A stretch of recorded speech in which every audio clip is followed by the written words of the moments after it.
আজকে আমি আলোচনা করব বাংলায় আমাদের প্রাগৈতিহাসিক পূর্বপুরুষেরা কিভাবে এসছে এবং সেই সময় যে প্রকৃতি এবং পরিবেশ কেমন ছিল সেটি নিয়ে একটু কথা বলবো, আপনাদের সাথে শেয়ার করব। আমরা জানি আফ্রিকাতে আমাদের প্রাগৈতিহাসিক পূর্বপুরুষ অর্থাৎ মানব জাতির যে বুদ্ধিমান যে পূর্বপুরুষ হোমোসেপিয়েন্স নামে যারা পরিচিত, তাদের আবির্ভাব ঘটে আজ থেকে ৭০,০০০ বছর আগে। যদি কেউ কেউ বলেন ৬০,০০০ বছর আগে বা আগে পরে, সেটা মোটামুটিভাবে ৬০ থেকে ৭০,০০০ বছর আগে। তো আফ্রিকায় এসেছিল যখন মানুষ, সেই প্রাগৈতিহাসিক পূর্বপুরুষেরা স্বাভাবিকভাবে তখন মানুষের জীবন ধারণের দুইটি উপায় ছিল। এক হচ্ছে যে শিকার করা, বন্যপ্রাণী শিকার করা, আর হচ্ছে ফলমূল সংগ্রহ করে তার ক্ষুণ্ণিবৃত্তি করা। এই দুই উপায়ের মাধ্যমেই মানুষ জীবনকে সামনের দিকে টেনে নিয়ে গেছে। তো আমরা যারা আর্কিওলজিস্ট, আমরা জানি যে সেই সময় পৃথিবীতে মানুষের পরিমাণ খুবই নগণ্য মাত্রায় ছিল, ফলে যে তার যে প্রতিকূল পরিবেশ, সেই পরিবেশে টিকে থাকার জন্য তাকে অনেক সংগ্রাম করতে হয়েছে। সেই সংগ্রামের মধ্যে তার যে অ্যানিম্যাল কিংডম এবং ইকোসিস্টেমের মধ্যে যে সকল প্রাণীরা মানুষের সাথে ছিল, উল্লেখ করা প্রয়োজন এখানে যে মানুষও আসলে অ্যানিম্যাল কিংডমেরই অংশ। আমরা যখন মানুষ হয়ে উঠি কখন? যখন আমাদের বুদ্ধিমত্তা, প্রজ্ঞা, বিবেচনাবোধকে যখন আমরা কাজে লাগাই, তখনই আমরা মানুষ হয়ে উঠি। এবং আমরা যখন পশু প্রবৃত্তিকে নিজের মধ্যে সংবরণ করতে পারি, তখনই আসলে মানুষ হয়ে উঠি।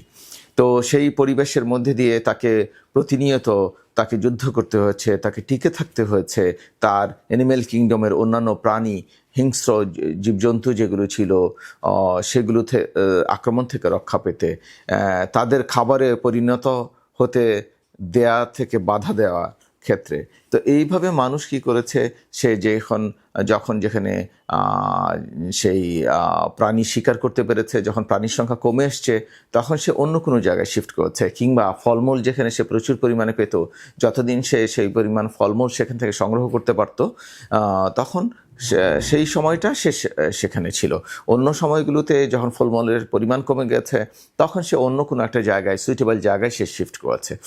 তো এইভাবে মানুষের যে পথ পরিক্রমা, আমরা দেখি যে প্রায় ৫০,০০০ বছর আগে মানুষ সেই আফ্রিকা থেকে সে আমাদের আরব উপকূল থেকে আমরা দক্ষিণ এশিয়ার ভারতের যে দক্ষিণ উপকূল দিয়ে সে আমাদের এই যে দক্ষিণাঞ্চল, বাংলার দক্ষিণাঞ্চল দিয়ে সে কি করে, ক্রমান্বয়ে এক সময় সে সামনের দিকে এগিয়ে দক্ষিণ পূর্ব এশিয়ার দেশগুলো এবং অস্ট্রেলিয়া পর্যন্ত পৌঁছে যায়। তো এই পথ পরিক্রমণ আমি যেভাবে বললাম, অতটা সহজ কি হচ্ছে? না, তো বললেই এত সহজে ঘটেনি। সেটার জন্য শত সহস্র বছর মানুষের যে প্রচেষ্টা, তার মধ্যে দিয়ে সে এগিয়েছে। তো এই ধাপে ধাপে যে মানুষের এগিয়ে যাওয়ার মধ্যে বাংলার কথা বলছিলাম, বাংলার পরিবেশ কেমন ছিল সেটা আমরা একটু দেখে নেই। এর আগে একটু বোধহয় বলে নেওয়া ভালো যে আমাদের যে জিওলজিক্যাল এরা আছে, যুগবিভাগ, এটাকে আমরা মোটামুটিভাবে শেষ দিকে এসে, বর্তমান যুগবিভাগের একবারে শেষ দিকে এসে আমরা বর্তমান সময় পর্যন্ত এটাকে দুই ভাগে ভাগ করি। একটা হচ্ছে প্লাইস্টোসিন এরা আর একটা হচ্ছে হোলোসিন এরা। এটা আবার হচ্ছে কোয়াটারনারি পিরিয়ডে পড়ে। কোয়াটারনারি পিরিয়ডে শুরু হয়েছিল আজ থেকে ২৫ লক্ষ বছর আগে, যেটাতে যে প্লাইস্টোসিন, এই কোয়াটারনারি পিরিয়ডেই প্লাইস্টোসিনের শুরুটা হয় ২৫ লক্ষ বছর আগে, এবং কারো মতে, জিওলজিস্টদের মতে সেটা ১৮,০০০ বছর আগে এটা শেষ হয়। ১৮,০০০ বছর থেকে বর্তমান সময় পর্যন্ত আমরা বলবো এটা হোলোসিন পিরিয়ড। এবং এই সময়ে কোয়াটারনারি পিরিয়ডেই কিন্তু আমরা এই যে মানব জাতি, এছাড়া আমাদের অ্যানিম্যাল কিংডমের অন্যান্য যে প্রাণীগুলো আছে, হাতি, ঘোড়া, মহিষ, যাই কিছু আমরা দেখি না কেন, সেগুলোর আবির্ভাব ঘটেছিল এই কোয়াটারনারি পিরিয়ডে। কোয়াটারনারি পিরিয়ডের এই যে বাংলার যে পরিবেশের কথা বলছিলাম, সেটা কি বসবাসের উপযোগী ছিল কি না, সেই জায়গাটি আমরা যদি একটু ফিরে তাকাই, আমরা দেখব যে বাংলায় এখন যে দক্ষিণ পশ্চিম মৌসুমী বায়ুর কারণে প্রচুর বৃষ্টিপাত হয় এবং আমাদের যে পরিবেশ আবহাওয়া সেগুলোতে মানব বসতি এর জন্য খুবই উপযুক্ত, সেই সাথে আমরা যে খাদ্য উৎপাদন করা সেগুলো খুব সুইটেবল একটা আবহাওয়া। কিন্তু আজ থেকে 22,000 বছর আগে, 22,000 থেকে আরেকটু যদি সামনে আগাই, সেই সময় কিন্তু এই আবহাওয়া ছিল না। এই আবহাওয়া ছিল তখন উত্তর পূর্ব মৌসুমী বায়ু। উত্তর পূর্ব মৌসুমী বায়ুর কারণে আমাদের এই অঞ্চলে বৃষ্টিপাতের পরিমাণ খুবই কম ছিল এবং একটা যে বলা যায় বৃষ্টিপাতবিহীন একটা পরিবেশ ছিল। সেই পরিবেশ আসলে তখন মানুষের বসবাসের জন্য একেবারেই সুইটেবল ছিল না। কিন্তু পরবর্তীতে আমরা দেখতে পাই 15,000 থেকে 12,000 বছর আগে তখন দক্ষিণ পশ্চিম মৌসুমী বায়ুর আবির্ভাব ঘটে এবং প্রচুর বৃষ্টিপাত হয়। এখন আধুনিক জিওলজিস্টরা বলছেন সেই সময়কালটা 11,000 থেকে 7,000 বছর আগে। তো যাই হোক, 11,000 থেকে 7,000 বছর আগে যদি ধরে নেই যে দক্ষিণ পশ্চিম মৌসুমী বায়ুর কারণে তখন প্রচুর বৃষ্টিপাত হতো, কিন্তু বৃষ্টিপাতটা আসলে কেমন ছিল, বৃষ্টিপাতের মাত্রা কেমন ছিল? বৃষ্টিপাত হলেই তো হবে না। আপনাদের একটা সহজ এক্সাম্পল দেই। আজ থেকে প্রায় বোধ হয় এখন থেকে প্রায় 7-8 মাস আগে হবে, আপনারা যদি একটু খেয়াল করেন যে ভারত এবং পাকিস্তানের কতগুলো জায়গাতে বলা হয় মেঘ বিস্ফোরণ হয়েছিল। মেঘের বিস্ফোরণ কেমন হয়েছিল? সেই বিস্ফোরণ, সেই বিস্ফোরণের কারণে আমরা দেখি যে এই পরিমাণ প্রবল যে বৃষ্টিপাত, সেই বৃষ্টিপাতের কারণে ভারত এবং পাকিস্তানের অনেকগুলো গ্রাম মুহূর্তের মধ্যে হারিয়ে যায় এবং সহস্র মানুষের প্রাণহানি ঘটে। তো বাংলায়ও সেই সময়, যে সময়ের কথা বলছি, সেই সময়ের পরিবেশ এবং আবহাওয়া এই ধরনের ছিল। ফলে খুব স্বাভাবিকভাবে বুঝতে পারা যায় যে তখন এই অঞ্চল প্রচুর বৃষ্টিপাত হলে বসবাসের উপযুক্ত ছিল না। তো এই অঞ্চল দিয়ে যখন মানুষ যাচ্ছিল, তার পরবর্তীতে আস্তে আস্তে সময়ের পরিক্রমায় আমাদের আবহাওয়া তুলনামূলকভাবে এই চরমভাবাপন্ন অবস্থা থেকে ঝড় ঝঞ্ঝা, বজ্রপাত, প্রবল বৃষ্টিপাত, এগুলো থেকে আস্তে আস্তে বৃষ্টিপাতের ধরন, ঝড় ঝঞ্ঝা, এগুলোর পরিবেশ আস্তে আস্তে কমতে থাকে এবং একটা বসবাসের উপযুক্ত হয়ে ওঠে এই অঞ্চল।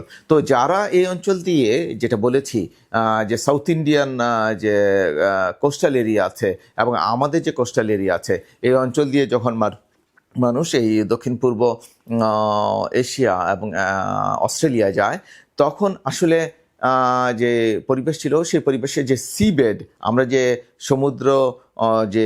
সমুদ্রের যে সমুদ্র সমতল যেটি আমরা দেখতে পাই আমাদের কুয়াকাটা, কক্সবাজার কিংবা পশ্চিমবঙ্গের দীঘায়, সেটি এখন থেকে 100 থেকে কেউ বলেন 30 মিটার পর্যন্ত নিচে ছিল। তো আপনারা খেয়াল করেন, সেই 100 মিটার যদি নিচে থাকে তাহলে প্রায় 350 ফুটের কাছাকাছি সমুদ্র যে পৃষ্ঠ আমরা এখন যেটি দেখতে পাই, এত নিচে ছিল। ফলে মানুষ এই পথ দিয়েই আসলে আমরা দেখি যে অস্ট্রেলিয়া পর্যন্ত মানুষ এগিয়েছে, চলে গেছে। তো এখন যে সেই পরিবেশ, এখন এই যে সিবেড আবার যখন রেইজ করে, আমরা জানি যে বরফযুগ এবং আন্তঃবরফযুগ, যেটাকে গ্লেসিয়াল এবং ইন্টারগ্লেসিয়াল পিরিয়ড বলা হয়, বরফযুগের কারণে এই ভূপৃষ্ঠ নিচে নেমে যায় এবং পরবর্তীতে যখন ওয়ার্মিংয়ের কারণে আবার ভূপৃষ্ঠ জেগে ওঠে, যেটা বলা হয় যে 5,500 বছর আগে ভূপৃষ্ঠ আবার উপরে উঠে যায়। ফলে এই যে আমাদের আদি মানবের এই দিক দিয়ে গেছে, তার আর্কিওলজিক্যাল রেকর্ড খুবই কম। আমাদের সে পানির নিচে চলে যাওয়ার কারণে আমাদের পক্ষে সেগুলোকে যে ব্যাপকভাবে গবেষণা করা, ব্যাপকভাবে সেগুলোকে ডিসকভার করা এবং সেই আর্টিফ্যাক্ট, ইকোফ্যাক্ট নিয়ে গবেষণা করার মাধ্যমে ব্যাপকতার সুযোগটি আমাদের নেই।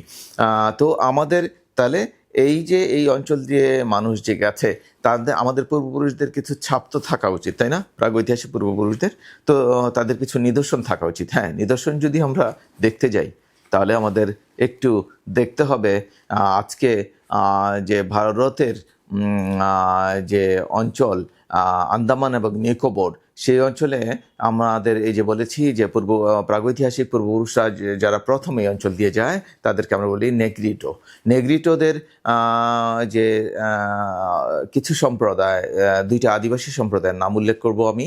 একটা হচ্ছে সেন্টিনেল আর একটা হচ্ছে জারুয়া, যারা সেই আদিম উপায়ে তারা মাছ শিকার কিংবা বন্য প্রাণী শিকার করে এবং একেবারে বসনহীন অবস্থায় বলা চলে তারা আমাদের এই আন্দামান নিকোবর দ্বীপপুঞ্জে এখনও আছে।